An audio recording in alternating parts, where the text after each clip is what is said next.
Good morning. It's 10:30 a.m. on Monday. I'm headed to the airport to fly out to Lima, where I will be meeting with the rest of the Lifeboat crew. We're going to be flying out to a little village up in the mountains. Right now it's about 80 degrees and getting a little warmer here in Conway. And there it will be minus 10 degrees Celsius. I believe that's about 16 degrees Fahrenheit, or about 20 or so. So it'll be a little bit cooler there.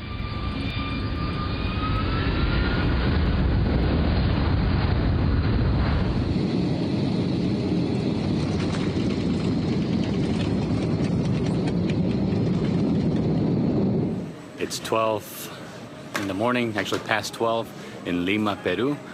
I'm waiting for my luggage. I've exchanged some dollars to soles, and in the morning we'll be flying out of this same airport. Hey, it's 1:30 a.m. here in Peru, and I have checked into my hotel here in Miraflores, and tomorrow morning we'll be heading out with Pastor Paul. Tonight I need to study a little bit because this is midterm for me for seminary. But back home, my wife is holding down the fort with our 4 little ones. And yesterday she got news that her uncle passed away. And then she called me that another pipe in our house busted. So she's been playing plumber today. So this morning we're heading to the airport to meet Pastor Paul. And he's taking us to a village that personally I've never been to it. But we have set up a radio station, and when I say we, Lifeboat has. And this is the Aymara people group, and they will be producing the first broadcast in their language in this area. And so we're going to be training them on how to edit, how to produce broadcasts. They have a radio station, but they've been airing music and doing some live programming, but we'll teach them to take it to the next level. And a lot of these people can't read or write, and so they've never seen technology really, so this will be a challenge in itself. So right now we're making this leg of the trip without Pastor Paul. They gave his ticket away, so he's trying to rebook. So now we're gonna have to figure out where we're going. But if he can't get a ticket to be rebooked, he's gonna catch a bus and meet me where I'm heading. Well, I don't know where I'm heading because this is a brand new place. I've never been to it, so we'll have to figure it out. And they speak Aymara, and I can't speak Aymara, so that's gonna be interesting. That's gonna be fun.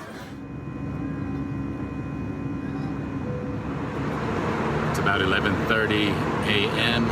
traveling from Lima to Juliaca, and from there we'll go on to Puno, and we'll meet our guide, Pastor Paul, before we head out to the Aymara village. So let me show you the mountains. So we're going to Plan C. We went to Plan B, where Pastor Paul was going to try to get on a different flight, but he won't have a flight till in 3 days. And so right now he's going to try to come through the mountains on a bus and meet us where we're going. And so hopefully he can make it here in time.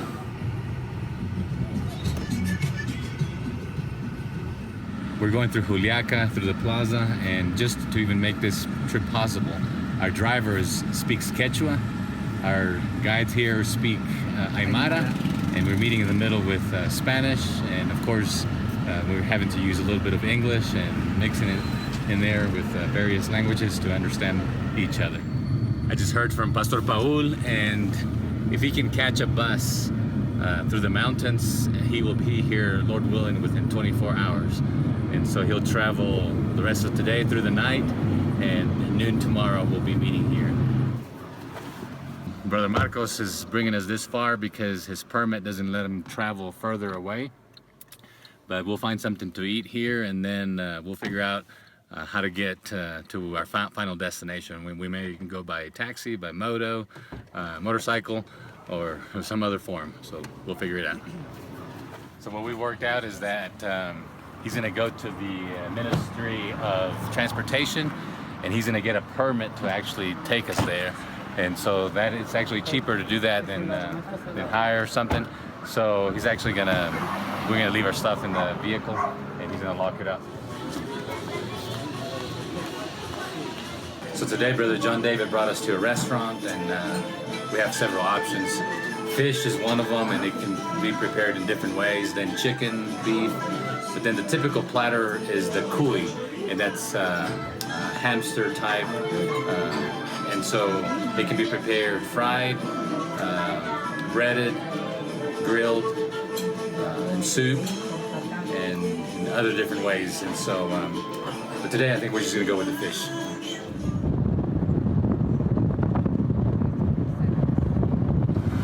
Teachers are on strike right here for better treatment, better salary,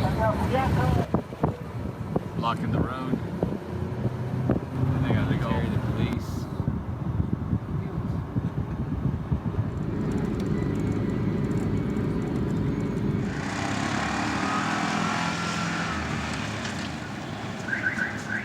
It's about 5:30 in the afternoon or so, and we've been traveling since 8 this morning. And this is where we're gonna find a hotel to spend the night, because up in the village that we're going to, which is still an hour and a half away, there is no place to stay. And so this is where we'll spend the night, and then we'll continue our trek there tomorrow morning.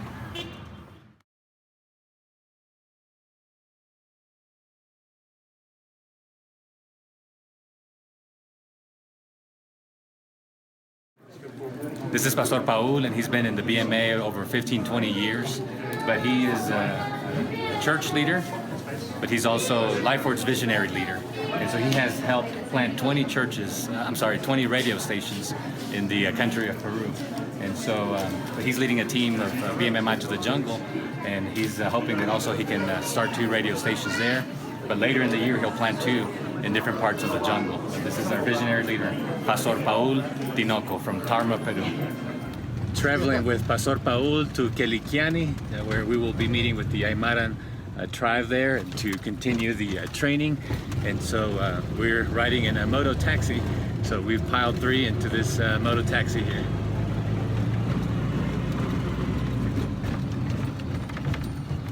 We're trying to get to the Aymara Nation, but the main bridge has been taken over by protest by the locals, and so the only way we can get through is walk, and then hopefully catch a motor taxi as we did on this side of the bridge.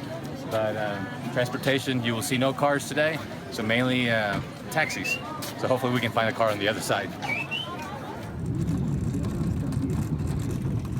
So the guys, the pastors that have been coming to pick us up from the village, first they got up early in the wee hours of the morning to go tend to their daily routines of getting water, tending to their sheep or lamb or llamas, and so they have no running water out here. They don't have, well, now they have electricity, but so either you catch water, but this is not the rain season, so you have to go find water somewhere.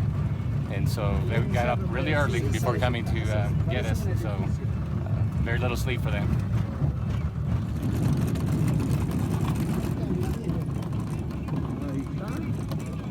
So we have arrived at Queliquiani, and this is where one of the radio stations, and we'll see it here in a little bit, that has been mounted. But they're about to greet us, and so this is one of the villages that the gospel is being heard.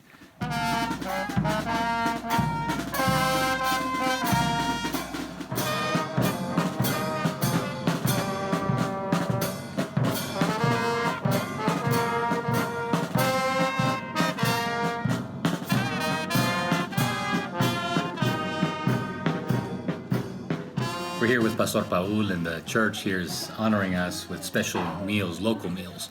Pastor Paul is getting pork with the typical potatoes. One of this potato is actually, it's like mashed potatoes, but it's frozen in the river, and then it's served almost like mashed potatoes. And then they've given us also a soup and a dish out of lamb, so lamb soup and lamb chops. So this is what we have for lunch today. So we're being honored.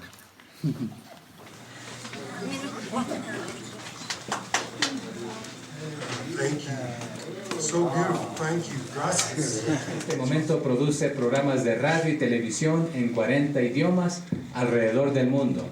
Así que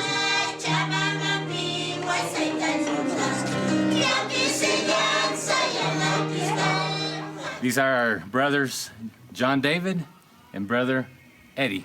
These are the two DJs that have been running the radio station. And in the back, these are our Aymaran brothers and sisters. And their desire, their prayer is to reach other communities around here.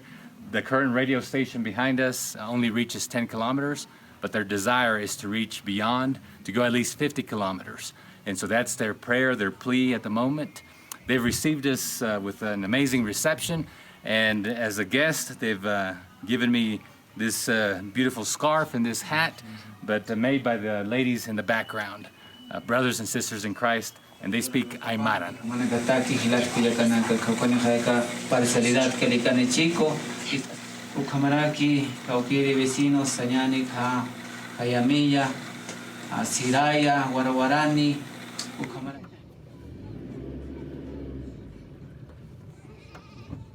So we're leaving Keliacani, the village where the Aymara people live, and we managed to train the young people to do a radio broadcast.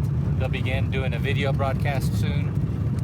The locals there, the church members, we have a Lifer team of 3 men that will be translating the Lifer broadcast from Spanish to Aymara, and one of them will be translating the discipleship material into their dialect as well.